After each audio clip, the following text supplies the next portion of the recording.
नमस्कार दोस्तों, आप सबका इस मेरा गांव मेरा स्वाभिमान चैनल पर फिर से स्वागत है, अभिनंदन है। दोस्तों, जैसे कि आपको पता है कि यूपीएससी का रिजल्ट आ चुका है और हरियाणा प्रांत के विभिन्न दिग्गजों ने जो इस क्षेत्र में कूदे हुए थे, वो योद्धा जिन्होंने देश के लिए, समाज के लिए और अपनी इस न्यायिक व्यवस्था को बनाए रखने के लिए समाज में सेवा के भाव से नेतृत्व के लिए इस मैदान में कूदे, उन योद्धाओं ने, उन दिग्गजों ने वो कर दिखलाया।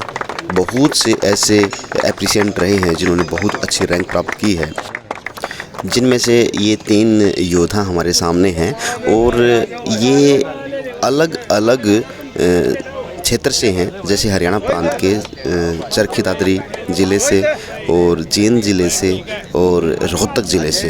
रोहतक ज़िले से हैं राहुल बल्हारा और उनमें से एक हैं अंकित नैन और सुनील फोगाट, जो शायद एक ही एकेडमी में रहे होंगे, मित्र रहे होंगे, जिन्होंने एक साथ रोहतक डिस्ट्रिक्ट के प्रांगण में आने का ये अवसर दिया।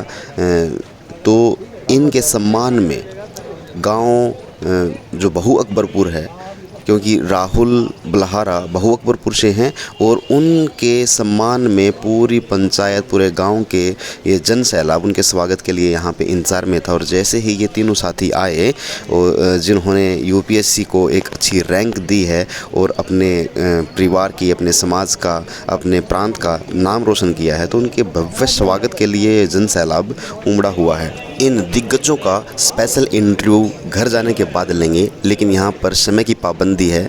ज़रा सी इनसे बातें करेंगे, थोड़ा बेसिक जानकारी लेंगे और देंगे, तो इनका स्पेशल इंटरव्यू घर पे लेंगे। लेकिन ज़रा सी हम आपसे मुलाकात करवा देते हैं और उनसे कुछ छोटी सी बाइट लेते हैं, जिनमें आप सुनिएगा उनके विचार। आइएगा, मिलवाते हैं। नमस्कार दोस्तों, आप सबका इस मेरा गांव मेरा स्वाभिमान चैनल पर फिर से स्वागत है, अभिनंदन है। दोस्तों, जैसे कि आपने पता है कि यूपीएससी का रिजल्ट आया हुआ और वहां पर हरियाणा प्रदेश के रोहतक डिस्ट्रिक्ट, दादरी डिस्ट्रिक्ट और जींद डिस्ट्रिक्ट के इन दिग्गजों ने जो यूपीएससी क्रैक किया है, उसमें बहुत ही अपने समाज का, अपने परिवार का, अपने देश का नाम रोशन किया है। तो उनके सामने छोटी से हम सवाल रखेंगे और आपको सजेस्ट करेंगे, गाइड करेंगे, आपको कुछ बतलाएंगे। नमस्कार भाई साहब। नमस्कार भाई साहब। आप सभी का स्वागत है जो आपने यूपीएससी क्रैक किया है। धन्यवाद भाई साहब। धन्यवाद भाई। सबसे पहले मैं अपने दर्शकों को पूछना चाहूँगा कि आपका शुभ नाम क्या है, आप बताइएगा मेरे दर्शकों को।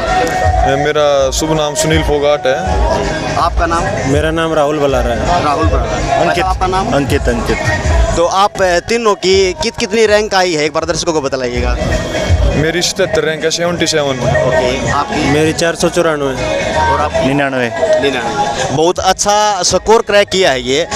तो ज़्यादा समय ना लेके, क्योंकि समय की पाबंदी है, सभी आपका इंतज़ार कर रहे हैं, मैं छोटी सी बात कहूँगा कि आप अपने युवा साथियों को, अपने समाज के जो युवा साथी हैं जो तैयारी कर रहे हैं, उनको क्या सलाह देना चाहोगे, किस तरीके से वो इस चीज़ में आए, किस तैयारी के साथ? उनको इस तैयारी के लिए एक बहुत ही दृढ़ निश्चय की ज़रूरत है।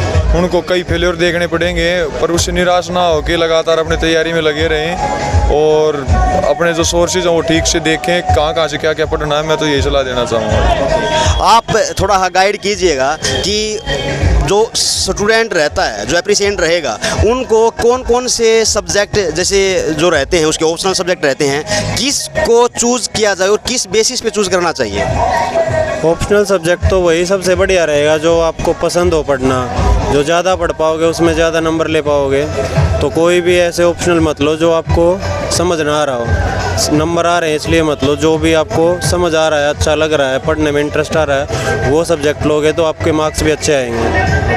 और मैं आपसे क्वेश्चन करना चाहूँगा कि एक एप्रिशिएंट को कितना समय निर्धारित करना चाहिए? जैसे रहता है, जैसे भाई साहब ने बताया कि पेशेंस इम्पोर्टेंट चीज़ है, तो जो एप्रिशिएंट रहेगा उसको कितना समय माइंड में रखना चाहिए कि मेरे को इस टाइम तक हिलना डुलना नहीं चाहिए और मैंने अपना पूरा ठान के चलना है, तो करीबन कितना समय लग जाता है एक एप्रिशिएंट? सर, वो डे टू डे डिपेंड करता है, बट मेरा मानना है कि दिन में 5-6 घंटे अगर क्वालिटी की स्टडी हो जाए तो काफ़ी रहता है किसी स्टूडेंट के लिए। तो पूरा समाज ने आपका जो स्वागत किया है, 3 डिस्ट्रिक्टों के यहाँ पे दिग्गज इकट्ठे हुए हैं और सम्मान में पूरा जन सैलाब था, तो आपको कैसा लगा? बहुत अच्छा महसूस कर रहा हूँ मैं और समस्त ग्रामवासियों का मैं धन्यवाद करना चाहता हूँ इसके लिए। और समाज के लिए आप तैयार हैं सेवा के लिए?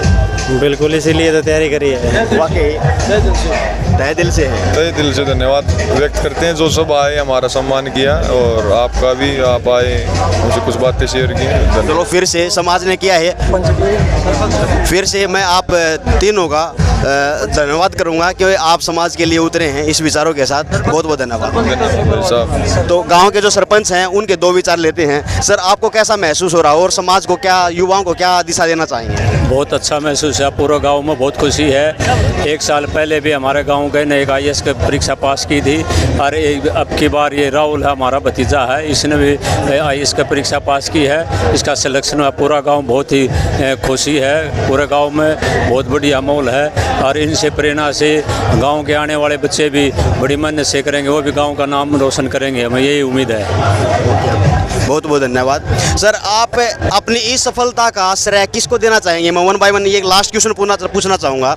अपनी सफलता का श्रेय किन को देना चाहेंगे? मैं मेरी मम्मी पापा को इस सफलता का श्रेय देना चाहूँगा सर। उन्होंने मेरे को गाइड किया, उन्होंने मेरे को सपोर्ट किया, तो पूरा श्रेय मेरे मम्मी पापा को जाता है। सर, आप? मेरे मम्मी पापा ने बहुत मेहनत करी है, कभी किसी फेलियर के बाद मेरे को बोला नहीं कि और कुछ कर ले, तो हमेशा साथ दिया है, तो ये श्रेय भी मैं उनको ही देना चाहूँगा। सर, आप? सर, मैं मेरे माता पिता को इस सफलता का श्रेय देना चाहूँगा। वो दोस्तों का रिलेशन में कोई ऐसा आपको मोटिवेट करने वाला कोई रहा हो? हाँ, मेरे मामा मामी जी रहे हैं जिन्होंने मोटिवेट। ओके, बहुत बहुत धन्यवाद। तो दोस्तों, ये ग्राउंड रिपोर्ट थी जो इन दिग्गजों ने जो पूरी मेहनत की है, आपको उनको दिखलाया है, सुनवाई है ये बातें। तो ऐसे ही किसी ग्राउंड रिपोर्ट के साथ हम जुड़े रहेंगे। आप भी ग्राउंड रिपोर्ट को जानने के लिए हमारे चैनल से जुड़े रहिएगा। चैनल को सब्सक्राइब कीजिए, वीडियो को लाइक कीजिए और अपने दोस्तों में शेयर कीजिएगा। मिलते हैं किसी नेक्स्ट वीडियो में, तब तक के लिए नमस्कार, जय हिंद।